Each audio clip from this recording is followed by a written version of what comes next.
30 years is a long time, and in the history of the LGBT community, 30 years can, well, it can make a big difference. Our next two guests have a lot to say about what 30 years can mean in life and love and a career in the military. Please welcome Barbara Brass and Colonel Pat Thompson. Welcome. Thank you. Thank you. So first and foremost, I just want to say thank you for being here. It's an incredible journey you've been on for 30 years together and as a military career. Yes. You were here talking about a documentary, a movie that's being made about your life called Surviving the Silence. And correct me if I'm wrong, but it's a clever take on another title called Serving in Silence, which is the story of lesbian Army Colonel Greta Kannemeyer. Correct. Mm-hmm. You have an intimate connection to Colonel Kannemeyer, don't you, Colonel? Yes, yes. Tell people what that connection is. When I was the Army National Guard chief nurse in Washington, D.C. at the Pentagon, she was one of my nurses, and I said so many times about what a great nurse she was. So after I left there and came back to California, I got a call wanting me to go to Seattle area in Washington State to set a federal recognition board, which is usually to allow people to serve in the military. So I said, sure, I would be glad to do that. And I didn't know why Colonel Kannemeyer. I knew she was their state chief nurse. I didn't know why she wasn't, you know, doing that for them. But I thought, well, sure, I can just go up and back in one day. Usually takes a couple of hours. And so I agreed to do it. And then I got a huge box of papers, and I looked at them and I said, oh my God, I said, Barb, I can't do this. This is Greta Kannemeyer. I cannot do this to her. You know, she being a lesbian and a nurse and the same as me, and I thought, I just can't do that. So for people who may not be familiar with the story, you were a member of the United States Army, you were a colonel, and you were lesbian, but in the closet, as was Greta Kannemeyer, which 30 years ago was pretty much standard operating procedure, I would imagine. And you were being asked to sit in review of her, a tribunal which actually made her lose her career. She was thrown out of the Army for being a lesbian. Yes. As the colonel's longtime partner and now wife, I mean, at that time you'd been together how long? That was about 20 years ago, so really only about 10 years. What do you remember feeling when she came to you and said, I'm being asked to sit in judgment over a fellow lesbian member of the military? How did you advise your wife? What I really wanted her to do, and I knew it would never happen because I was the activist and you have to be out to be heard. I thought, oh, it would be so wonderful if she could come out too. But that would be fatal to both of them. Mm-hmm. So Pat had... Why do you say to both of them? You mean to Colonel Kannemeyer as well? Yeah, oh yes, because she was already out, essentially. There was no choice. What Pat had to do was just almost procedural. There was really no choice. The Army regulations were so, and there was no saying, oh, she's a good one, she can stay in. So Pat had the choice of coming out herself and two would be gone, or she could just get in there, do it, come home and be done with it. Or what she did do, and really took a lot of intestinal fortitude, was to stall the 6th Army and the generals who were pushing her to get this going now and sooner. And it gave Greta and her legal team time to put together the best case they could and get the witnesses they needed. So I would have loved it if Pat had been able to come out, but there would be nobody to defend the two of them. So in a sense, you were a fifth column. In a sense. In a sense, yes. How did that make you feel? At any point did you feel just like a great hypocrite?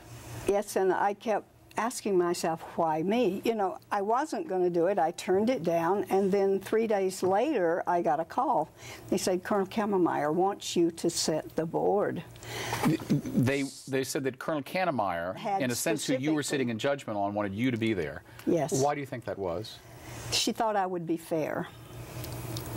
Did she think that you would expel her for being a lesbian?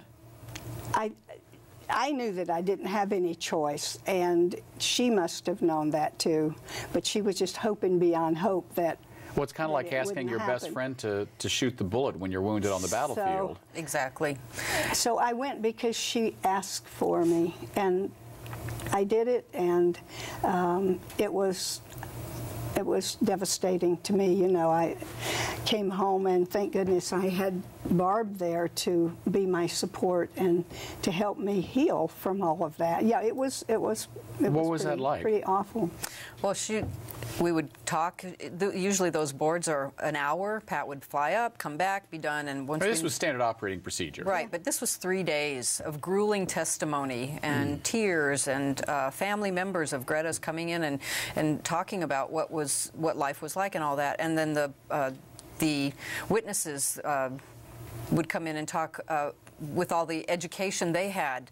So she came home, and she was really in a world of hurt from that. It was sad, it was hard, and there was nowhere to go with it. Greta had no idea that Pat was a lesbian as well. So you don't think she asked you to sit in on this tribunal because she knew you were gay? No. She didn't know. She did not know. Did you know that Colonel Kannemeyer was? Yes. Because she had shared that with you, or? No, because that's why we were doing this board, because she was being interviewed for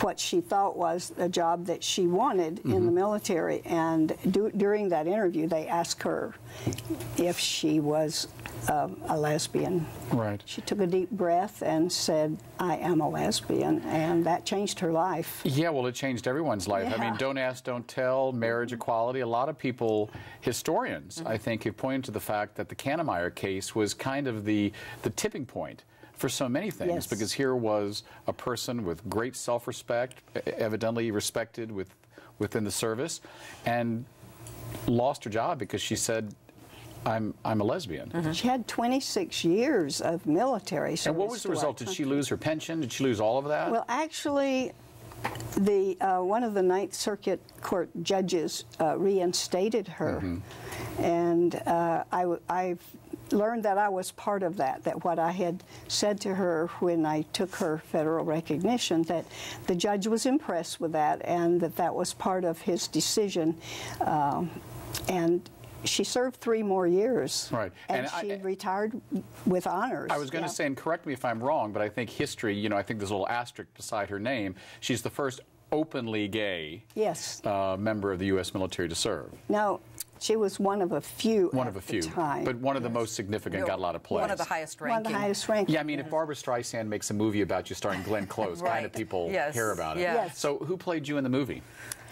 You know, I'm not sure, but she didn't look at all like me. Yes. And they didn't ask me to do it, you know. Yeah. Well, I mean, we're laughing about this, but this must have been a grueling time for you. It was. What was it like after the Kannemeyer case for you? Because you still stayed in the closet. You didn't come out as a lesbian. Right. How much longer did you serve in the military before coming out? Before retiring. Yeah. I didn't come out until at all, as long as I was in the military. And how did that make you feel? Well, it was terrible not being able to be me, and not being able to display pictures of my loved ones, and having to be very careful about what I said to any military. One time a young airman, when I was at Mather Air Force Base, said, "You know," he said, "you are really a nice person, but," he said, "you have an invisible wall around you that nobody can penetrate." And I thought, wow, he really came close to my truth. Do you think he was gay and he was trying to let you know that he had that invisible wall too, or? I didn't get that feeling. Right. I don't know, though. What's the big medal on your chest? Oh, this is a very high honor, and I love this. It is a Medal of Medical Merit, and I was presented this at my retirement. Wow. Yeah, it's one of 2 that can be worn around the neck. Right. You must be very proud of her. Oh, yes, yeah. But we have something coming up that I'm even more excited about. During the years that Pat was in the military, her family's on the East Coast, and nobody really ever came for anything of any of her promotions, her honors, whatever it was. Not because she was in the closet, but because they were there, she was here, and I don't know that they understood the significance of it. But in October of this year, she is going to be honored as the distinguished alumnus of her nursing school class at Carolina College's medical center. So that is one. I asked her how does that compare with this one? Well, I mean, come on, you're a Tar Heel. I mean, that's got to feel good, right? Yeah, but right? this feel really good. It'll be close to home, and her family can attend, and I'm just hoping they will. Well, let's talk a little bit about your family. We've got a few minutes left. The movie that is being made about your life is called Surviving the Silence, and I imagine it's a direct result of the Serving in Silence movie about Colonel Kannemeyer. How did the movie come about? I want to hear about, but right now I really want to know about how you all met. Do you remember it? Oh, yeah. No, very Probably. well. The story changes when she tells it, but we do remember. I'll stick to you then, yeah. Well, I was 30. I had just come out to myself and my family, and I wanted to meet more women in the Sacramento area. So a new group was starting called Classic Older Women. I checked. They Sounds said, like a car club. Well, yeah, depending on what you want to drive. I called to find out what the older meant. I was 30, and they said, well, 40 and up we're thinking of, and that really did sound pretty good to me. So I went to that event. It was about 60 women, not all single, but 60 lesbians meeting at a home, and Pat can tell you how we actually met. I saw her talking to another woman who had tried for a long time to break me and my former partner up, and I knew she was just really bad news. So I didn't know who she was, but I knew whoever she was, she didn't deserve that one. So I walked up to the two of them, and she saw me, the other gal did, and she turned and walked away. Yeah, well, I mean, you know, military bearing. That left Barbara open, for me to introduce myself, and so we talked, and by the end of the evening, we had a date to go running the next morning. And the result is you've been together now for 30 years. 30 years. We've been running together for 30 years. Running together for 30 years. And when did you actually get legally married? Well, the first time wasn't really legally, but it was in 2004. We came to San Francisco, and that was very significant and emotional. Under then Mayor Gavin Newsom, now Lieutenant Governor's edict. Yes, and we did that really to make a statement. We had no plans to. We knew it wasn't going to hold water, but we did it. And then we did get married in 2008. In that window before Prop 8. Right. I've only got time for one more question, but I want to have you all back when the film is done, because you are right now in the stages of making this film. That's and right. I should say, you're not the filmmakers. The filmmaker's name is? Cindy L. Abel, and her first and very well-received film is Breaking Through.